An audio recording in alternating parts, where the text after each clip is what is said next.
Today, we're going to be talking about resilience, curiosity, change, difficult concepts and pertinent issues with recent events. And my guest certainly has a lot of experience and expertise in these matters, being a polar explorer, a desert explorer, let's just say explorer, as well as a leadership coach and trainer. So I'm pleased to welcome Sue Stockdale, joining us from the UK. So been a while since I've had a guest from the same country as me, but there we go.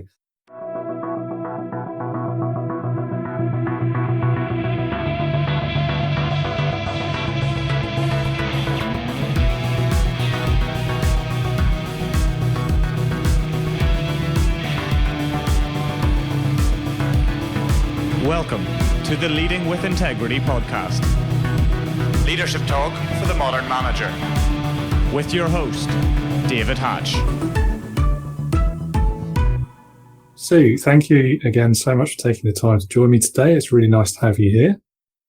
Thanks very much. I'm pleased to be here, David. Lovely. And a great place to start, I say this every guest, is I hand over to you for you to kind of introduce yourself, talk a bit about your career background and what you've done over the years and what's brought you to where you are today. Well, it might be a bit of a long answer here. Yeah. I've been in business for a long time. But nonetheless, I think we could put it all under the category of explorer.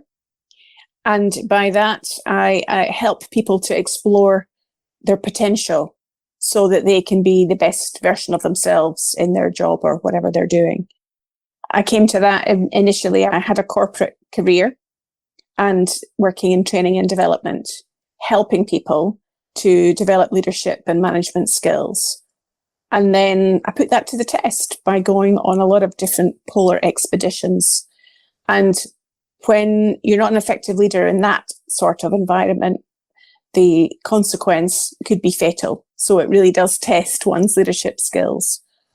And then having had both of those bits of experience, I then combined them to start up my business 25 years ago now, really aiming to help people to maximize their potential by doing motivational presentations, executive coaching, and leadership programs.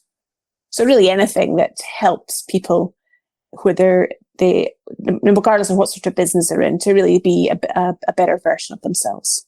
So, I mean, the obvious question now is, how on earth do you get into a polar expedition? I mean, surely there's years of training required for that. Well, that's an interesting assumption, David. I would say yes and no. Yes, I think there is training of one's mindset, where life experience can give you that, developing resilience, having self-motivation, being a team player. So those are some of the things that are skills and characteristics that we can learn through our life's experience. And then, of course, there's the physical fitness to be able to drag a sledge, endure cold temperatures, and keep going when you basically want to give up. And I had learned that skill, unknown to me at the time, I must say, through athletics. So I competed competitively in athletics. I represented Scotland in the 3,000 metres. So I was training every day, competing at a high level. And that teaches you that you never give up. Even if you're exhausted and you still have to do that training session, then you show up and get on with it.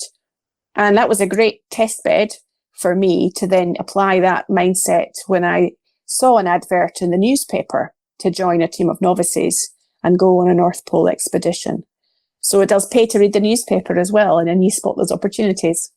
You saw the ad in the newspaper. Was there like a selection process, or was it sort of first come, first served? How did that work? Well, this was back in 1995, and the advert said, wanted 10 novice Arctic explorers to ski 350 miles to the magnetic North Pole. And there were two qualifications that they advertised. The first was the ability to work in a team. So I knew I could do that because I worked in a team in the workplace. And the second was the ability to raise £15,000 to pay for your place. Now, I had absolutely no idea how to do that. I had raised £1,500 for an expedition I'd done several years previously, but this, of course, was 10 times that sum.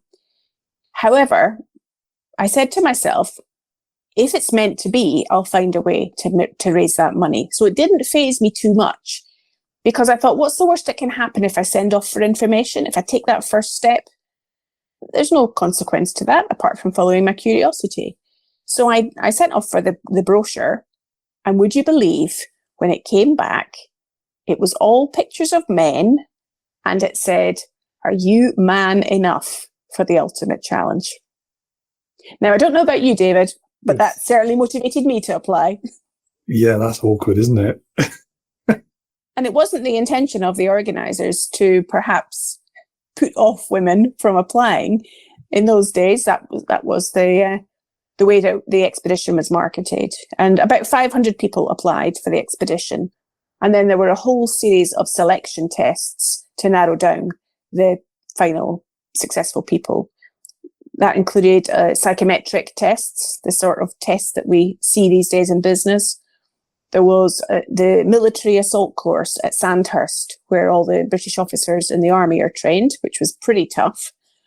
There was a 28-mile hike and a number of other tests, really to see if we were physically and mentally able to participate in the team. And whilst there were some people that were very strong and very fit and fantastic individuals, they were the ones that were unsuccessful, because it really does rely on you being a great team player when you're in an extreme environment like the Arctic.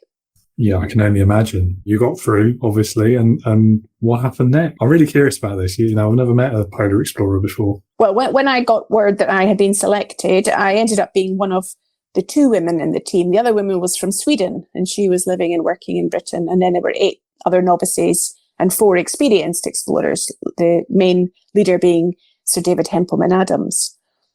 So we went through a whole period of training. And of course, I had to raise that £15,000. Now, it's a bit like in business, if you are looking for investment for your company, you've got to pitch to investors. You've got to tell an investor why should they invest in your business.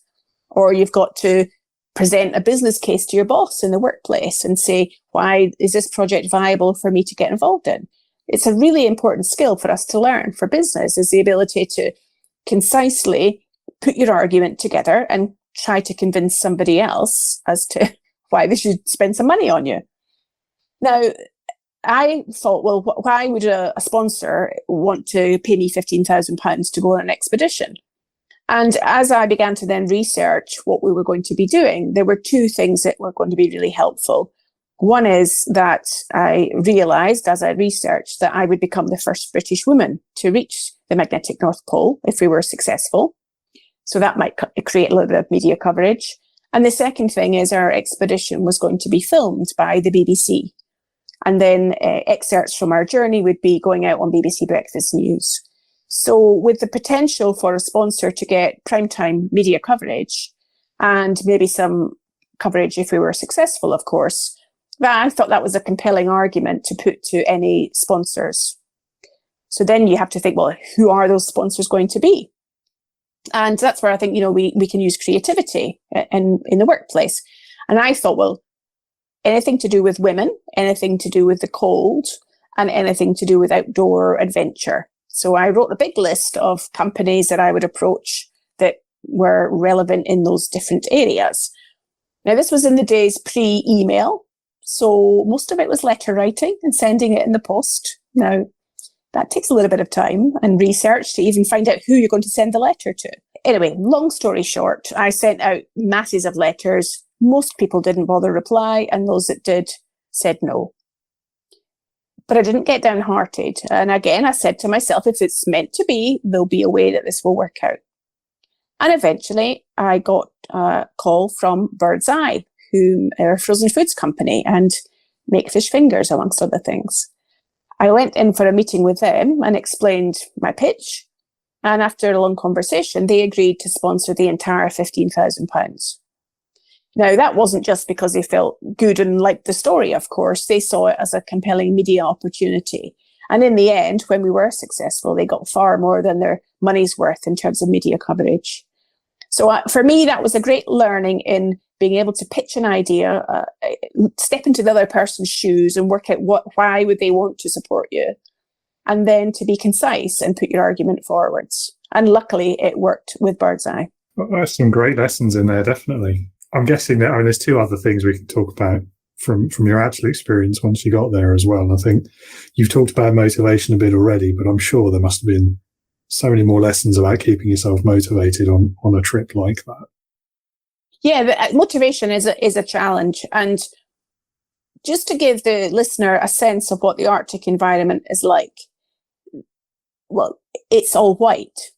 There is no external stimulus. So there's no color. There's often no sound if there's no wind. There's no voices, often from your teammates, because it's too cold to speak. And you're skiing in single file because the ice conditions beneath your feet may be such that if you walk beside one another, you're putting extra weight on the same piece of ice. So you tended to ski single file. Now, take away all of those external stimulus. That means the way you're going to get motivated is being what's going on in your head. And these days, and then on that expedition, sometimes we don't want to have no distractions. Sometimes I think people are fearful of thinking, well, if you strip back everything else and I'm left with my own thoughts, what is in my head? And that's when I had to be really conscious about how I was thinking. If I began to think, oh, it's cold. Oh, I'm not feeling very well today. Oh, my legs are tired. Well, of course, what happened to my speed of skiing is it just got slower because your mindset really affects your performance. And that's the same in the workplace. You will know that, David, as well as I do. So I had to really be conscious about saying, okay, I'm exhausted, but just go for the next 5 minutes, Sue, and see what will happen.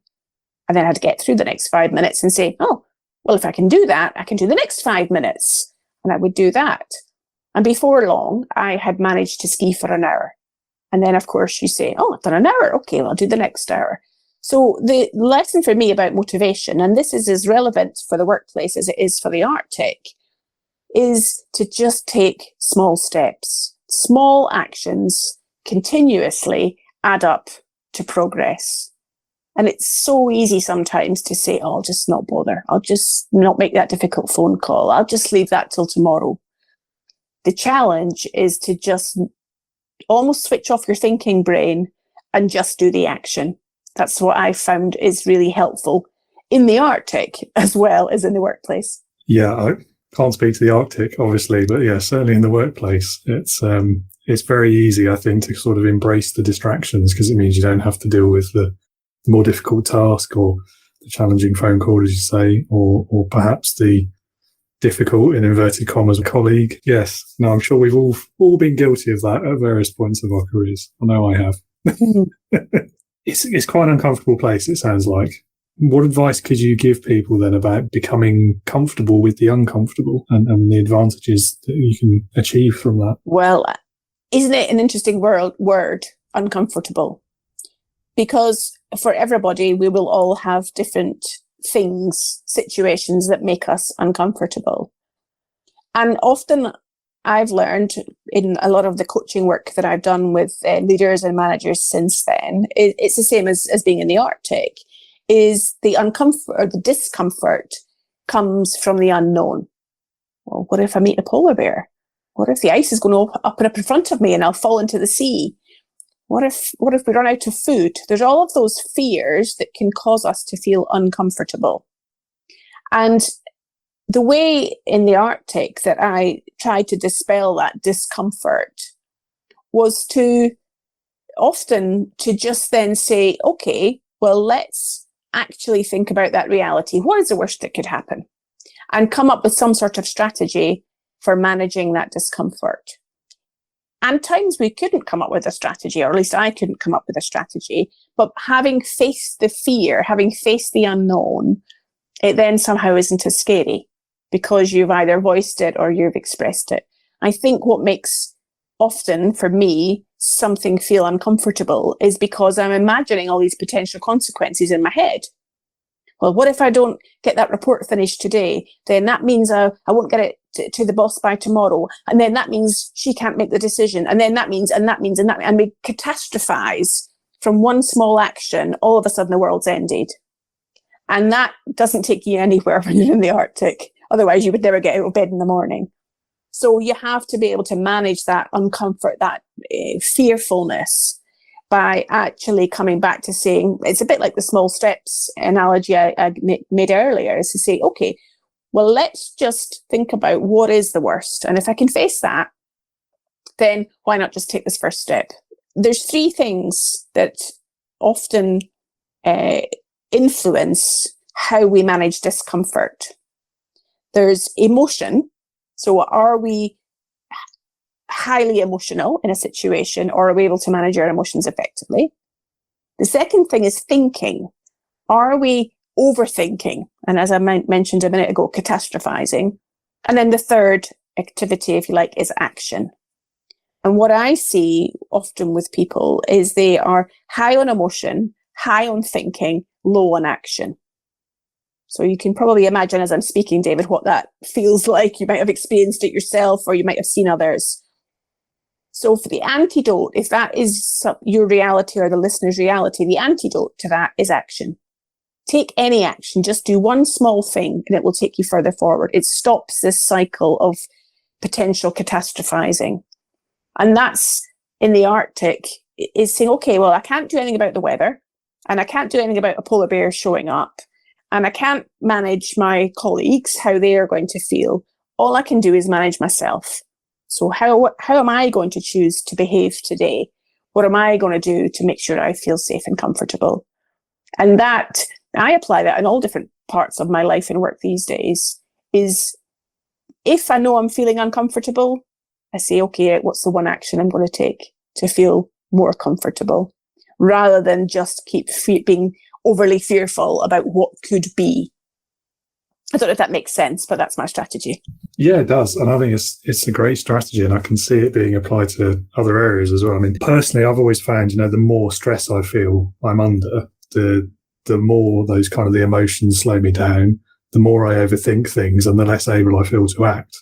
So, I mean, just taking that first step, you're right. Quite often when I've got a lot on my plate or stressed for some other reason, that taking that first step, and then suddenly it becomes, or it feels a lot more manageable. And I think a lot of what you're saying as well is kind of applicable to change management and sort of that human reaction to change. Because again, you get emotional, you overthink, you catastrophize, and it's a real challenge for managers as well to deal with that themselves, but also help their people get over that and get through the change. And I think the other thing that links change management in my head to Arctic expeditions is having a really clear vision of the future. So to help, I knew I was heading to the North Pole. What's clearer than that? Although it is just a point on your GPS, to be fair, that you're heading for. There's no flag in the ground or no finish line. There is no actual point because you're skiing on frozen Arctic Ocean, and the magnetic North Pole moves about 10 kilometers every year. In fact, it's moving faster than that these days. So it isn't a fixed point. But there's a general sense that's where I'm heading. So every day you can wake up and go, I'm heading to the North Pole. It's not the South Pole. It's not Greenland. It's the North Pole. So you know exactly where you're heading. And that gives you a sense of purpose. When we're making change, of course, and we want people to move from focusing on what was in the past and what they were happy and comfortable with into this bright new future, you've got to give them a sense of the purpose, the bigger purpose, the bigger vision. And if that is compelling enough and the people get excited enough about that, then often that can be a way of them being able to then let go of the old and start to move into the new. What I see often in business these days is that vision is not clear enough. So it doesn't become compelling enough for people to then say, I'm willing to relinquish my current way of doing something because I believe in what the leader's telling me about this potential new future. Because what I do see is that leaders say, well, we're doing this. Oh, and we're doing that. Oh, and we're doing that as well. Oh, and by the way, tomorrow, can you do that as well? And then people in the workplace say, hey, well, are we heading to the North Pole, Greenland, Antarctica? Where are we going? Oh, the best thing to do is do nothing. Hunker down, stay in the tent and don't go anywhere. And it's that sort of thinking. So clarity of purpose and vision really contributes to motivation as well. 100%. And consistently communicating it as well. The goalpost moves every day almost, and you don't feel like you're all heading in the same direction. Yeah. Yeah. I must say I'm very disappointed to hear there's no actual pole.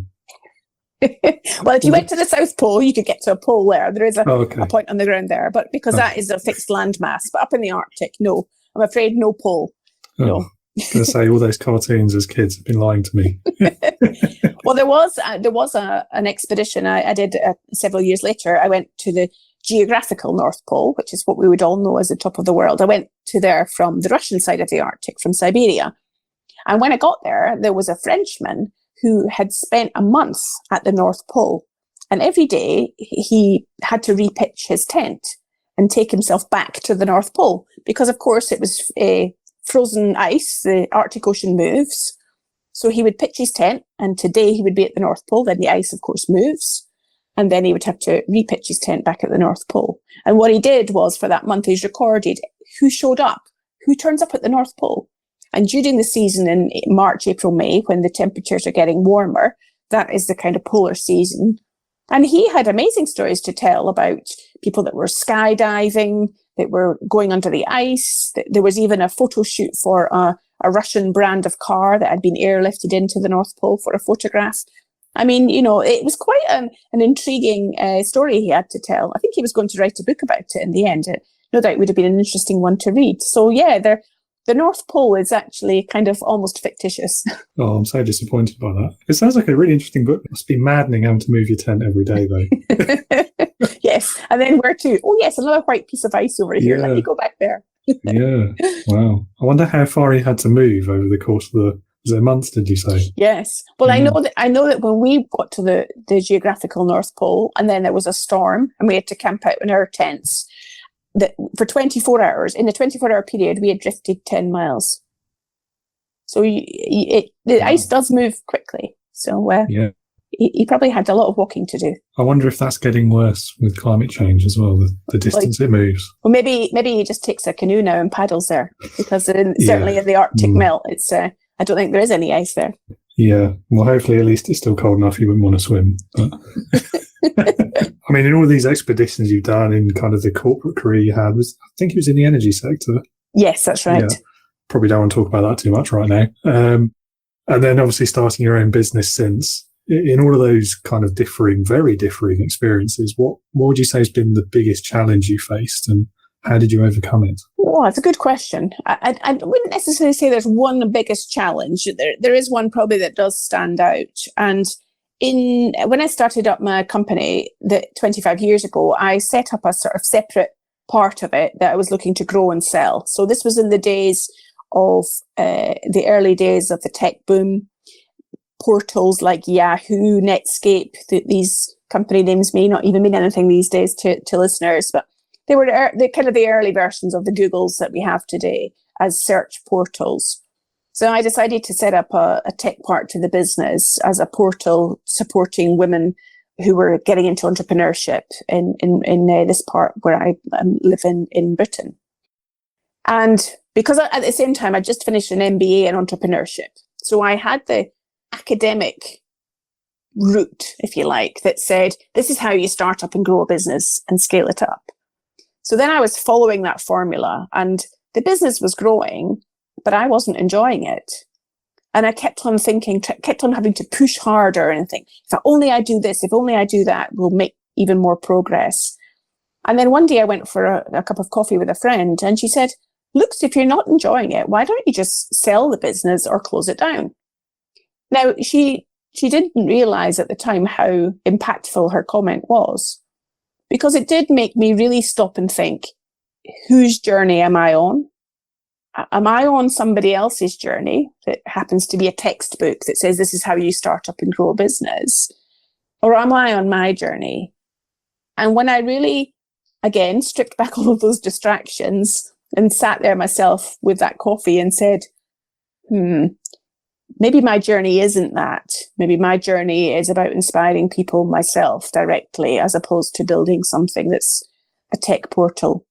And when I had that moment of reflection and was honest with myself, I then decided to sell the company. So I looked for a buyer and found one. And about 6 months later, we sold that part of the business. And I was quite happy, actually, once I'd made that decision, that it was the right decision. But I think sometimes, we all can face tough moments like that, where we're actually following somebody else's journey, whether it's a family expectation or our own idea of what we're meant to do as a career. It is always worth at different points in that journey then just checking back, are we still on the right journey? So that was difficult for me, but definitely was the right decision to take at the time. Yeah, I think a lot of people who, at least I assume a lot of people who start their own businesses, part of the reason for doing that is to do what they enjoy, isn't it? So I think you made the right decision. If it was becoming kind of a drain on time, a drain on mindset, I suppose, then yeah, get rid of it. Makes perfect sense to me. Yeah. Well, there's a sort of assessment tool that people may be familiar with called the Belbin team roles.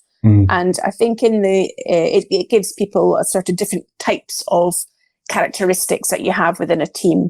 And I'm one of the characteristics I have is completer finisher, which means if I start a job, I'm always going to finish it. Now, put that into that scenario, and it's quite a difficult call then when I have a strong sense of I must finish this, I've started it, to say, no, you don't have to, because you're not on the right journey for you. So that was, for me personally, one of the challenges was knowing that enough to take that step back and say, this isn't the right thing for me. Yeah, I can definitely identify with that as well. And I think that's why I stayed in my last job as long as I did before I went out on my own, because for various reasons I was unhappy for years before I did that. But it was like, oh, but I don't want to walk away. I've started this. I'm going to finish it. That is what takes courage sometimes, is to say, listen to your heart, listen to your intuition, and follow that. Yeah. If you're lucky enough to be in a position to do so, of course. Sadly, not everyone is. Just have to play the long game, unfortunately. But another word you mentioned earlier then was curiosity. What role has curiosity played in your success, do you think? I think it's a huge part of what has helped me to take my journey through life. Whether it's from being as a child, I used to love reading Enid Blyton's Famous Five and Secret Seven books. I don't know if you liked those, David, when you were young. They always made me curious to think about how a bunch of friends with a dog and some sandwiches could go off and have a great adventure. So I wanted to replicate that. And I was curious to say, well, how can I go on an adventure with my friends? And then we would go off and discover things in our local area. And then, as I've already mentioned, it was a curiosity of an advert in the newspaper that led me to apply for the expedition. And many of the other jobs and activities that I've done over the years, it's been as a result of following my curiosity. And even today, in the podcast that I host called Access to Inspiration, I follow my curiosity when I think there's a potential guest that we could speak to that would be great to have a conversation with. I will reach out to them directly and follow up with them and see if they'll be a guest. So yeah, I think the difference perhaps between, or the opposite, if you like, of curiosity that can sometimes stop us is judgment. So if we have an ambition or an idea to do something, and then we judge ourselves and say, oh, that's not possible because, or well, they would never be on my podcast, or no, that job's too difficult. And we second guess ourselves and we've already made a judgment and an assumption. I like to try and keep that curiosity on the side of possibility to say, well, yeah, what's the worst that could happen? The person might say no. I might make a mistake. I might get it wrong. That's going to help me to learn something, as opposed to shut down the possibilities by making early judgments about situations. Yes, it's like you said earlier. Yeah, exactly that. What's the worst that could happen? They say no. And then, I mean, you're no worse off than you are now. At least you have some information. As soon as somebody said no, you no longer have uncertainty. You have certainty and you move on. Exactly. Yeah. And yes, did read Enid Blyton books as I was growing up. I don't know if you've seen some of the parody ones that have come out in recent years. There's a hilarious one on my shelf behind me that you probably can't see. Famous Five go on a corporate away day, which feels topical. Yes. Very funny. Yeah. Yes, so great books. You know, it stimulates our imagination, doesn't it? And definitely. I think that's one of the things that any of us in business can see as a sort of secret weapon, is how do we use our imagination? Because companies, organizations have to be innovative these days, and it will be through our imagination or our curiosity that will come up with new ideas for things. let's talk about leadership then. We've got to that stage of the podcast. What would be the biggest leadership lessons that you've picked up from all of your experiences so far? One thing that I've often reflected on and challenged my coaching clients as well, who are leaders, is to think about, like, why would anybody follow you? If you think, a leader has to have followers, and to ask yourself the question, well, why would anybody want to follow me if I'm the leader? And I then often add on to that question, well, why would anybody want to follow me? Well, they would need to know what I stand for. So being able to understand your own personal mission or your organization's mission and purpose, and then being able to walk the talk. So I'm sure we all can think of leaders who we have seen say the words, but not act in accordance with those words. So I would always want to follow somebody if they say the words and they resonate with my values, and I think that's something I'd like to get involved in, and then they walk the talk, then that's the sort of leader I want to follow. So those things are very congruent. Just an example of that was, I was at my old school, in fact, my secondary school asked me back to do a prize giving event. And I was chatting before that with the Board of Governors. And one of the gentlemen who was on the board at the time, I asked him what he did for his job, and he talked about change management and helping people to sort of take risks and change. And I said, oh, that's really interesting. So I bet that you'll have to role model risk-taking, won't you, if you're encouraging other people to change? And he sort of stopped for a moment and smiled and said, that's an interesting question that you've raised. And then we carried on talking. And then about a week later, he rang me up and he ended up saying, look, Sue, I'd really like you to coach me, to help me to take greater risks. What you said to me really resonated. And that, I think, is part of leadership, is, well, A, demonstrating vulnerability, which is what he did by calling me up and saying, can you help me? And B, the willingness to take a risk as a leader. And sometimes that risk might be, you've got to be unpopular. You've got to make a difficult call. You've got to say, we are doing this and we're not doing that. Even though as much as we'd like to, we are not going to do that activity. Those, for me, are some of the factors that I see time and time again leaders grappling with, that I work with as a coach, and also that I've grappled with myself when I've been in leadership positions in the past. Yes, and a similar vein, another risk that a lot of, I've seen it more in senior leaders, I think, than newer leaders, but it's the being willing to listen to other points of view, other ideas. I think it's quite easy, particularly if you've been removed from the sort of, don't want to say low level, but you know what I mean, the sort of the more worker, less manager roles for a long time, then you're less willing, I find, to listen to other points of view, to consider other options other than the one you've come up with yourself.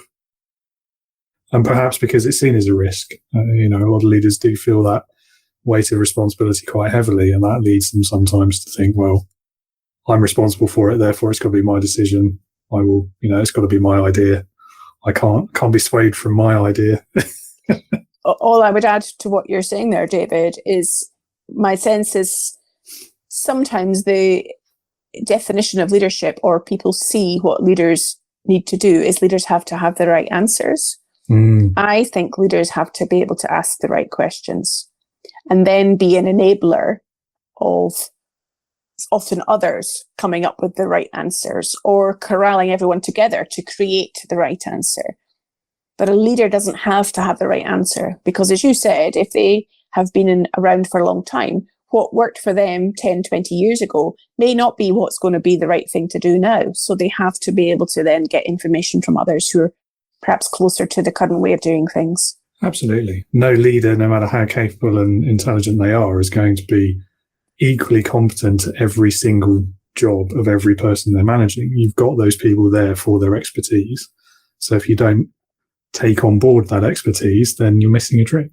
Yes, absolutely. All right. Well, maybe this sort of leads and segues nicely into the next question. I don't know. But the question is, what is the biggest mistake you've ever seen a leader make? Well, I wouldn't say, perhaps if I could just slightly put a different nuance on the question, rather than one biggest mistake, I think there are common mistakes that I see leaders make.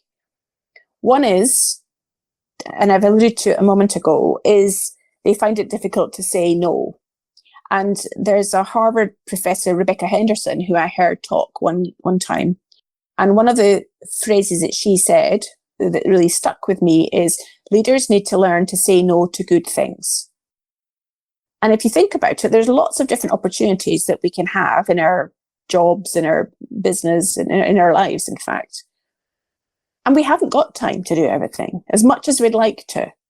So to be able to say no to good things is something that is a mistake. I see that leaders then, they don't make those tough decisions. So they say, yes, we'll do that, and we'll try and do that, and we'll do that as well. And what happens is a person ends up with a ginormous to-do list where they know they'll never get through it all. The boss knows everything will never get accomplished, and nobody has a difficult conversation to say, stop that to-do list at number 10, and the things from 10 below, we're just not going to do them. Take them off the list.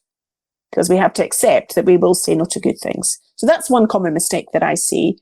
And the other common mistake is from a leadership perspective. If a leader is an enabler of others, they're not the doing anymore, they're the enabling, then when they have one-to-one meetings, often I see that the leader is the one that drives the agenda, says, here's what we're going to speak about, this is what I want to ask you about.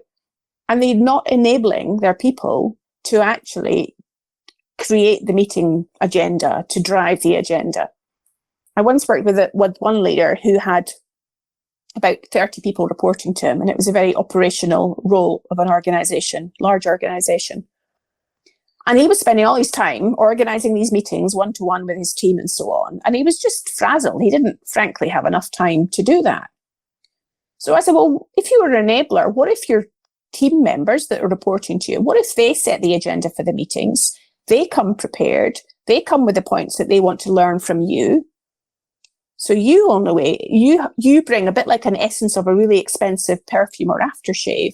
You're just giving them a dab of your wisdom to help them, but they are the ones that are in driving that agenda of the things that they're working on.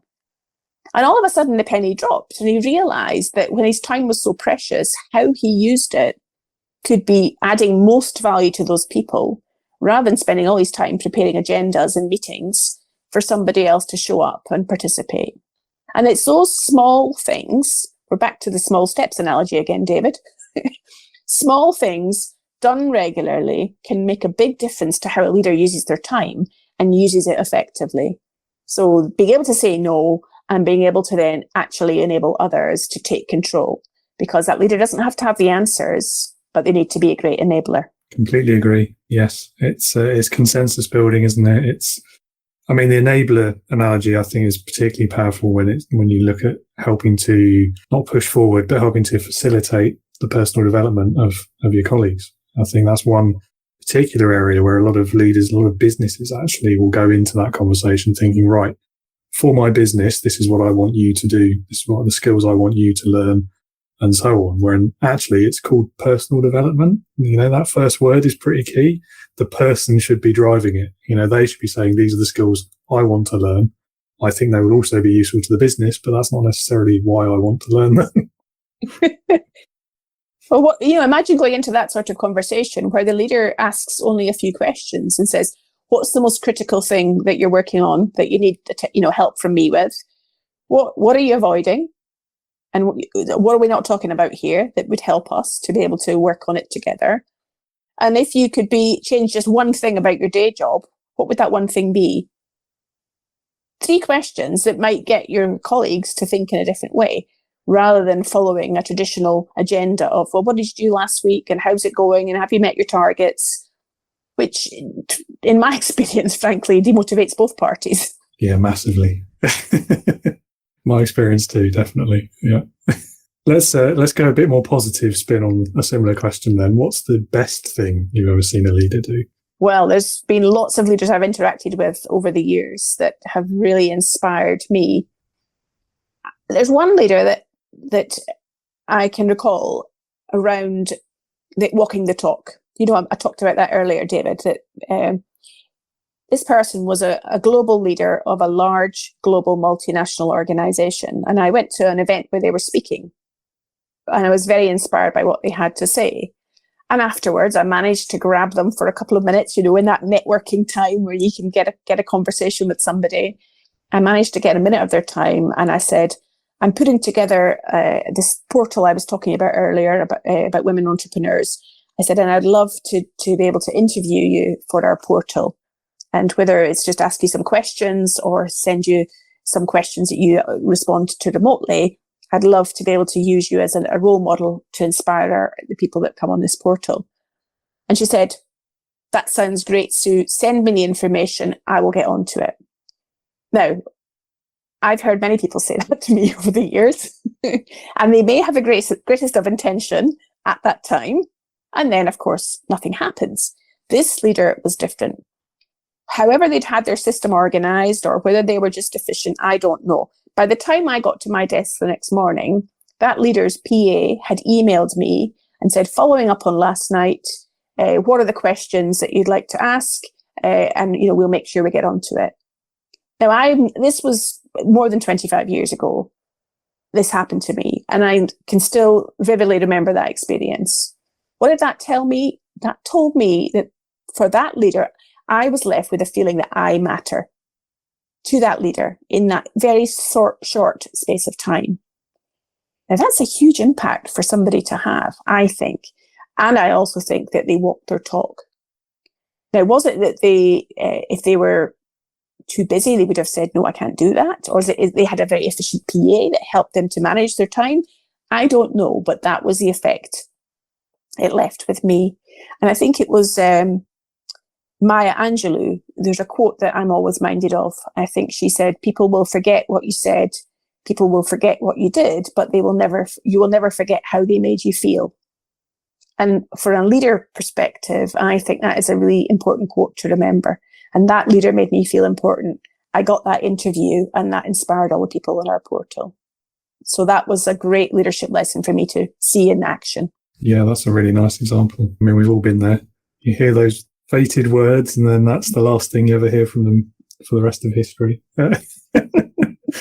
Still, that's a really nice story of breaking the mold, isn't it? Well, it shows that small things matter. And it doesn't take any time, in a way, to either say, yes, I can help you, or no, I can't. And for the person at the end, as I say, like the dab of perfume, the dab of aftershave, their time was, they had the system around them set up so that their time was of most value, and they could spend 10 minutes answering my questions. So there's something about, words matter, actions matter as well. Yes. And putting the person at the center of it as well, rather than just seeing it as I don't know. I guess a lot of people would write it off as the irritating sales approach or something, wouldn't they? And that would be that. Yes. Who's that woman that asked for something? Get rid of her. Which brings us to another question. So resilience, another word that's come up, and I know it's something that you speak about quite a bit, and it's kind of a key theme really from a lot of the experiences you've had. It's definitely topical given current events, and the last few years, I think probably quite a few people are feeling maybe a bit punch drunk right now with all of these challenge after challenge we've had. So what would be your tips, your advice for becoming more resilient as a manager, as a leader, a colleague, a worker? The one thing that strikes me around resilience is I would say, know your strengths. Because what happens, a little bit like, imagine a tree blowing in the wind. And if we have a stormy day and the tree doesn't have strong roots, what will happen on that stormy day is the tree might fall over, or it might have the ability to bend a little bit and then collapse. For any of us to really know what our roots are, what are the real important strengths that we bring to our role, no matter what level we are at in an organization. If we know what our strengths are, then very often we are able to accept other people who may have different strengths to us. So rather than trying to pretend, which can sometimes be the case, pretend we're good at everything, is to say, this is what I'm good at, and this is what I'm not good at. So as I said earlier, David, I recognize I'm a completer finisher. So I'll say that is a strength in a team. I'll finish something. Give me a job to do and I'm going to finish it. Now, if it's something that may require a great degree of detail, I'm not good at that. David, I know you're great on detail. David, could you look at the detail here? And I'm going to stick to getting the job finished. That sort of example. Now, you might say, well, why is that relevant for resilience? Because when times get tough, we have to come back to those roots in the ground to keep that tree from falling over. And it's the same thing as to say, know your strengths, know what you're good at, and then therefore you know what you're going to be contributing to a team. What can be the challenge if we don't recognize our strengths and we just say, oh yeah, that's just naturally, doesn't everyone do that? We don't acknowledge what we bring to a team, and we don't allow space in that team for others to bring their strengths. And ultimately, that's what a leader as an enabler is doing, is enabling the talents of the team to bring them together for the benefit of the organization. So that's what I've learned, is about not being arrogant or big-headed, just recognizing inwardly what you bring to a team and what you're good at. It's very human to focus on the negatives, I think, and to get sort of too far down that rabbit hole of focusing on your weaknesses and what you're bad at. And that, by extension, it's very easy to forget about what you're good at. And I think, yeah, for resilience, for personal development, for all sorts of things, it's so important to be mindful of what you're good at, what your strengths are, and focus on those. When I have coaching clients and I ask them at the start what they want to focus on with their coaching, sometimes they come along and they say, well, I've been given this personal development plan and my biggest weakness is I'm not good in detail. It's the bottom of the list here, and it's and somebody else has told me I've got to work on being better at detail. So I say, okay, well, how motivated are you to actually work on that? Well, I don't like detail, and it's somebody else's agenda. I'm not really. So I say, okay, right, tell me what you're good at. Tell me what you enjoy doing. And then they light up and they get energized. And I say, right, well, let's build on that. How can we bring those strengths? And then often we can then bring our strengths to tackle the weakness. But we have to start from a place of energy and desire and enthusiasm. And sometimes it's actually saying, do you know what? I'm accepting that I'm never going to be good at detail.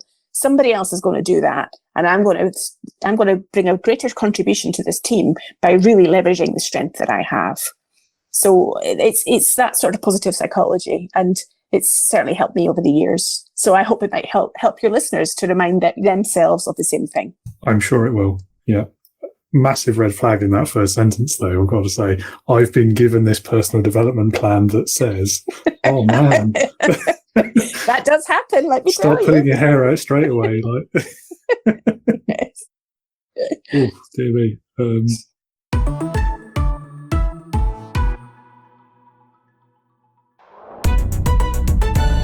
Leadership Heroes. I think we're on the last question. Don't know how we've got there that fast. Oh, well. So, leadership heroes. This can be a controversial question, and you might see why when I finished asking it. But if you had to pick a person, any person you like, alive or dead, past, present, real, or if you're feeling really crazy, fictitious, who in your opinion would perfectly embody leadership, who would that be and why? Oh, you leave the difficult questions to the end then, David, do you? Oh, yeah, definitely. It's my favourite one as well, so that's why. Yeah. Well, there are a lot of people that I think embody great leadership. And I guess I'm trying to think of somebody that would be perhaps a name that your listeners may have heard of, to then be able to understand and get a sense of. I think the one person I'll bring to mind, and this may not be an immediate household name for people, but they can go and look this person up, is a woman called Margaret Heffernan.